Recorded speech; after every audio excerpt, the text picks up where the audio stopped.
როდესაც მაღალმთაში დაიწყეს თავის დროზე გაზთაცვლის პირველი ექსპერიმენტები ამ პარამეტრების შესწავლა ფოტოსინთეზი, მართალია პრიმიტიული მეთოდებით იმ დროისთვის ეს გასული საუკუნის პირველ ნახევარში ხდებოდა პრიმიტიული მეთოდებით, მაგრამ მაინც მიაქციეს ერთ მნიშვნელოვან გარემოებას ყურადღება.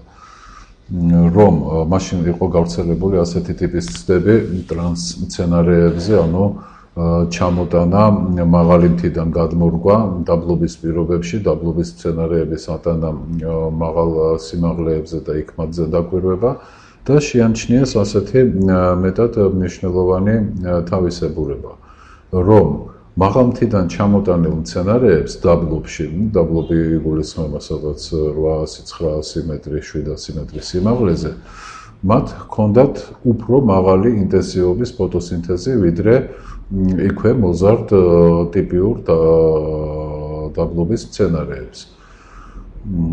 და ეს ყოველთვის ასე ხდებოდა, ასეთ შედეგებს ღებულობდნენ სხვადასხვა ადგილას, სხვადასხვა მეცნიერები. და პირიქით, მცენარეები, რომლებიც აჰქონდათ მაღალ მთაში და იქ ზომავდნენ მათ გაზთაცვლას, ასევე აჩვენებდნენ ისინი დაბალ ინტენსივობას, დაბლობის სცენარეები მაღალ მთაში დაბალ ინტენსივობას. აქედან პირველი დასკვნები გამოიტანეს მეცნიერებმა, რომ მაღალ მთის სცენარეებს გააჩნიათ უფრო მაღალი ინტენსივობის ნეტო ფოტოსინთეზი. შემდეგ ამ ცდებმა უკვე, რომელიც ევროპის ალპებში დაიწყო, შემდეგ განვითარება პოვა ჩრდილოეთ ამერიკაში, ალასკაზე და იქ როგორც მოგეხსენებათ ეს ტუნდრის ზონაა, მაგრამ ამავე დროს მაღალმთაც არის, იმიტომ რომ მაღალმთა შეგახსენებთ არის ინტრაზონალური ბიომი, ის ნებისმიერ განედზე, ის ნებისმიერ ადგილას შეიძლება შევხვდეს, ტროპიკებშიც, არქტიკაშიც მათ შორის და აი ტიპიურ ტუნდრის მცენარეებზე, დაბალ სიმაღლეებზე გაზომვილი ფოტოსინთეზის ინტენსივობა შეადარეს იგივე სახეობის, ასევე ბუნებაში, ბუნებრივ პირობებში მოზარდ ოქსირია დინგინა იყო ეს მცენარე, ოღონდ მთაში, მთის პირობებში, მაღალ სიმაღლეებზე. და რა აღმოაჩინეს, რომ არათუ როგორც აი თავდაპირველ ცდებში, რომ მაღალ მთის სცენარე დაბლობ პირობებში მაღალ ფოტოსინთეზს აჩვენებს, ოღონდ აქ სახეობები იყო სხვადასხვა. არათუ ეს, არამედ ერთი და იგივე სახეობა დაბალ პირობებში და მაღალ პირობებში განსხვავდება CO2-ის შთანთქმის ინტენსივობის მიხედვით. ხოლო ამ სურათზე ჩვენ მოცემული გვაქვს მაღალმთის მცენარეები, რომლებიც დაჯგუფებულნი არიან, აი მაგალითად ბუჩქები, გიგანტური როზეტული მცენარეები, საქსიფრაგა, ბალიშა მცენარე არის, კამცენარეები, სუკულენტები, ლიქენები, ბალახოვანი მცენარეები უფრო დიდ დიაპაზონში არიან ისინი მოქცეული. ეს ყველა მაღალმთის მცენარეა, მაგრამ მაღალმთის მცენარეები სასიცოცხლო ფორმის მიხედვითაც განსხვავდებიან თავისი ფოტოსინთეზური აქტივობით. ეს არ ნიშნავს იმას, რომ ყველა ბალახოვან მცენარეს უფრო მაღალი ფოტოსინთეზი გააჩნია, თქვათ, ვიდრე ყველა გიგანტურ როზეტულ ან ყველა ბუჩქოვან მცენარეს. იმ ბუჩქებში არის მცენარეები, რომელთაც უფრო მაღალი ინტენსივობა აქვს ფოტოსინთეზისა, ვიდრე ზოგიერთ ბალახოვან მცენარეს, მაგრამ თუ ჩვენ ავიღებთ ზოგადად საშუალოს, ეს სწორი ხაზები სწორედ საშუალო ინტენსივობას აჩვენებენ, ანუ ძირითადი მასა მონაცემებისას არის მოქცეული არის ხაზი პერპენდიკულარული საშუალოს მაჩვენებელია. აღმოჩნდა, რომ საშუალოდ ბალახოვანი მცენარეები ვხვდიახაც, რომ უფრო მაღალ ინტენსივობას ამჟღავნებენ ნეტო ფოტოსინთეზზე ვიდრე ბუჩქები. შესაბამისად, ბუჩქები უფრო მაღალს ვიდრე გიგანტური როზეტული მცენარეები. ესენი თავის მხრივ ინტენსივობის მიხედვით აჭარბებენ ბალიშა მცენარეებს და ასე შემდეგ. და თანაც აქ არის მოცემული თეთრი და შავი წერტილებით სხვადასხვა ცდები 1940 წლიდან 77 წლის ჩათვლით და 91 წლიდან 95 წლების ჩათვლით მუქი-შავი ხაზებით არის ნაჩვენები. ეს კიდევ ერთსაც აჩვენებს, რომ ამ პერიოდში უკვე ტექნიკა მეტად იყო განვითარებული ვიდრე ეს გამზომი აპარატურა, ვიდრე 40-იან, 50-იან და 60-იან წლებში და მაგრამ არ იცვლება ფაქტობრივად შედეგები ძალიან მსგავსია. რატომ ხდება ის, რომ მაღალმთის მცენარეს აქვს მაღალი ინტენსივობა? სხვა შორის მაღალი ინტენსივობა აქვს ფოტოსინთეზის არა მხოლოდ მაღალმთის მცენარეს, არამედ მაგალითად უდაბნოს ბევრ მცენარეს, მაგრამ ყველა დანარჩენს უფრო დაბალი ინტენსივობა აქვს ვიდრე მაღალმთის მცენარეებს. აი რა განაპირობებს ალპურ მცენარეებში CO2-ის შეთვისების უფრო მაღალ ეფექტურობას. წინა ლექციაში ჩვენ საუბარი გქონდა ერთ ფაქტორზე, როგორ რა გზას გადის CO2 ქსოვილებში, თავისუფალი ატმოსფეროდან ქსოვილებში. ეგ ჩვენ ვთქვით, რომ არის ერთი ფაქტორი, რომელიც განასხვავებს ანატომიურ აგებულებაში მაღალმთის მცენარეთა ფოთლებს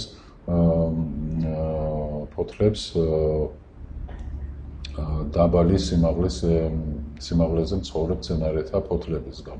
ეს არის მათი სისქე. კიდევ დამტკიცდა გარდა ამისა, რომ ერთი და იგივე სახეობას ეს ფოთლის სისქე ემატება, რაც უფრო მაღალ სიმაღლეზე ხვდებით მას. ანუ ასევე იყო იქ მოცემული დიაგრამა მარმუჭის ალხემილას შესახებ, როდესაც 1650 მეტრ სიმაღლეზე მას ფოთოლი გაცილებით თითქმის ორჯერ და შეიძლება ცოტა მეტჯერაც უფრო დიდი ფართობისა აქვს ვიდრე 2600 მეტრზე, მაგრამ სამაგიეროდ ფოთლის სისქე არის 2600 მეტრიდან აღებულ ეგზემპლარში, აქ რა თქმა უნდა 1 და 2 ეგზემპლარი არ გულისხმება, აქ მთელი დიაპაზონია, მთელი დაცულია მოკლედ ეს სტატისტიკური საიმედოობა, იმიტომ რომ ბევრი მცენარეა, მათი საშუალება არის აღებული და მაღალმთის მცენარეებს მოკლედ აქვთ გაცილებით სქელი ფოთოლი. რა განაპირობებს ამ ფოთლის სისქეს? როგორც აი ამ ნახაზზე არის მოცემული, დაბალი სიმაღლიდან, 600 მეტრის სიმაღლიდან ერთი და იგივე სახეობაა და იგივე სახეობას, რომელიც ფართო გავრცელების ფართო დიაპაზონით ხასიათდება, ფართო არეალით, აი იგივე მცენარეს 3000 მეტრზე საკმაოდ ხელშესახებად დიდი განსხვავებით აქვს მომატებული ფოთლის სისქე. აი ნახოთ რატომ. ერთადერთი პარამეტრი ჩანს აი ამ ფოთლის აგებულებაში, რატომაც ეს არის მესრისებული პარენქიმის უფრო სქელი შრე. და სწორედ აი ეს გახლავთ ძირითადი მიზეზი ფოთლის აგებულებისა. მესრისებული პარენქიმის ერთი ან ორი შრე ემატება. ნუ ამ შემთხვევაში ერთი აქვს დამატებული, მაგრამ არის შემთხვევები, როდესაც ორი თუ არის დაბლობში, ორი შრე, 4 შრე შეიძლება შეხვდეს მაღალ სიმაღლეზე. ამიტომ მათი ფოთლები არის სწორედაც უფრო სქელი. ალპური მცენარეები აზოტის უფრო მაღალი კონცენტრაციით ხასიათდებიან ამავე დროს ვიდრე დაბლობის მცენარეები და ფოთოლში აზოტის რაოდენობა არის პროპორციული ცილების შემცველობისა, რომელთა ნახევარი მაინც ჩართულია ფოტოსინთეზში. ანუ კიდევ ერთ მიზეზთან მივედით, ანუ ამ შრის მომატება მესრისებული პარენქიმისა გვაძლევს კიდევ ერთ საშუალებას დავადგინოთ ის თუ რატომ არის მათი ფოტოსინთეზი უფრო მაღალი. იმიტომ, რომ ცილების შემცველობა მაღალმთის სცენარეებში იზრდება, რომელთა დიდი ნაწილი ნახევარი თუ არა ჩართულია სწორედაც ფოტოსინთეზის პროცესებში. ეს ერთი და გარდა ამისა მეორეც. რაც უფრო მეტი უჯრედია ფოთოლში, სულ ერთი ახლა ეს ამ შემთხვევაში მესრისებულ პარენქიმაზე ვსაუბრობთ თუ ღრუბლისებზე, ჯამურად ორივე, მით უფრო მეტი CO2 გამოიყოფა ამ უჯრედიდან უჯრედს შორისებში. ეს წინა ლექციაზე ვნახეთ ჩვენ ეს. და რაც უფრო მეტი CO2 გამოიყოფა, მით მეტი CO2 შიგნით გამოუსვლელად, ფოთლიდან გამოუსვლელად ჩაირთვება უკან ფოტოსინთეზის პროცესში. ესე იგი, ეს უკვე მეორე მიზეზი იმისა, თუ რატომ აქვს მაღალმთის სცენარეებს უფრო მაღალი ინტენსივობის ფოტოსინთეზი. ეს მეტად საინტერესო დასაბუთება არის სწორედ აი ამ მოვლენის. ამ ცხრილში მოცემული არის სხვადასხვა სახეობა სუბნივალურ მცენარეებთან გვაქვს უკვე სუბნივალური მოგეხსენებათ ყველაზე მაღალ სიმაღლეებზე ცხოვრობენ სუბნივალურ მცენარეთა გასთაცვლის პარამეტრები იქ მამისონის უღელტეხილზე რაჭაში ჩვენს მიერ ჩატარებული ცდის შედეგებია და აქ წარმოდგენილია 4 სახეობა მათი ნეტო ფოტოსინთეზის მაქსიმალური ინტენსივობა პირველ სვეტში. და ხედავთ რომ 27-იც არის 15-იც და არის 4-იც კი არაც 3.9. ანუ სხვადასხვა სცენარეს თანშიც კი განსხვავებული მაქსიმალური ინტენსივობა ახასიათებს ფოტოსინთეზის. ამ შემთხვევაში ნეტო ფოტოსინთეზთან გვაქვს საქმე.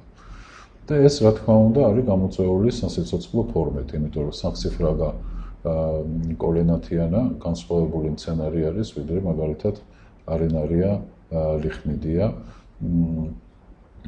და თუნდაც ალხიმილ არის შებუსვილი მცენარე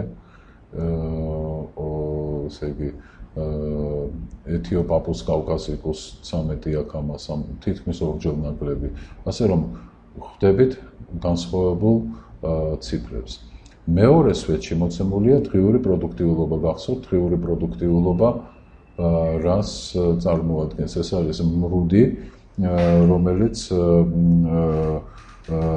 შემოხაზავს აი ყველა დღის განმავლობაში მიღებულ ციფრებს მაღალსაც და დაბალსაც და შემდეგ აი მრუდის აი შემოსაზღვრული ფართობი მრუდის მიერ შემოსაზღვრული ფართობი ითვლება ეს ფართობი წარმოადგენს დღიურ პროდუქტიულობას რომელიც გაიზომება მიკრომოლი CO2 მეტ კვადრატ დღეში არა წამში ამ შემთხვევაში არამედ დღეში და ეს გიგანტური სხვაობა შეიძლება აღმოვაჩინოთ ამ შემთხვევაშიც ისევე როგორც მაქსიმალური ციფრების შედარების დროს. სხვა შორის უფრო ნაკლები, მაგრამ მაინც განსხვავებები არის რესპირაციაშიც, სუნთქვაშიც 2-2-ზე ცოტა მეტი და არც კი 1.8. დეპრესიის კოეფიციენტი. რას წარმოადგენს დეპრესიის კოეფიციენტი? ჩვენ როდესაც რაოდენობრივ მახასიათებლებზე ხარისხობრივზე რაოდენობრივ მახასიათებლებზე ქონდა საუბარი, იქ ჩვენ არ გვიხსენებია ეს დეპრესიის კოეფიციენტი. ეს დეპრესიის კოეფიციენტი რა არის? დეპრესიების რაოდენობა ჩვენ თუ ვსწავლობთ ერთი და იგივე სახეობის გასთაცვლას დღის განმავლობაში, ხომ? აი თქვათ 10-ჯერ ჩავატარეთ ერთ სახეობაზე ასეთი 10 დღიური მრუდი გვაქვს და 10-ში ერთი არის დეპრესიული, ანუ შუადღის დეპრესია. მაგრამ ერთი უნდა დავიმახსოვროთ, რომ ამ შემთხვევაში დეპრესიათ არ მიიღება ისეთი დეპრესია, როდესაც ის გამოწვეულია სინათლის მიერ. არამედ მხოლოდ ის, რომელიც მაღალ ინტენსივობაზე სინათლისა აქვს ასევე მაღალი ტემპერატურა იმ დღეს და ამ დროს ხდება დეპრესია. ანუ დეპრესია გამოწვეული არა სინათლის ნაკლებობით, არამედ დეპრესია გამოწვეული, თქვათ, ტემპერატურით ან რაიმე სხვა ფაქტორით და არა სინათლით. აი ესეთი დეპრესიები თუ 1-10-დან, მაშინ 10%-ია დეპრესია და შესაბამისად. აი აქ რას ხვდებით? 50 თითქმის პროცენტი, ანუ ნახევარ შემთხვევაში არენარია ლიხმიდიას, რომელსაც მაღალი ინტენსივობა გააჩნია, მაღალი დღიური პროდუქტიულობა ახასიათებს, სუნთქვაც მაღალი აქვს, ამას ძალიან ხშირად, ასევე მეორე მცენარესაც ამ შემთხვევაში ალხემილას ერიციას და მესამესაც ხშირი დეპრესიები გააჩნიათ. და პირიქით ძალიან იშვიათია დეპრესია მცენარეში, რომელსაც ესეთი დაბალი, მაგრამ სტაბილური გასტაცვა ახასიათებს დღის განმავლობაში. შესაბამისად, ვარიაციის კოეფიციენტი მეოთხე საქსიფრაგე კოლენათიანასი ბევრად დაბალია ვიდრე პირველი სამი მცენარის. აი თუნდაც ეს ყველა სახეობა ზუსტად ერთსა და იმავე პირობებში იზრდება ერთმანეთის გვერდით და სრულიად განსხვავებული ტიპის გასტაცვა ახასიათებს. აი ამეთი ჩვენ შეგვიძლია ნახოთ როგორი დიდი, თუნდაც ძალიან მცირე მანძილზეც კი, როგორი დიდი სხვაობა არის გასტაცვლაში.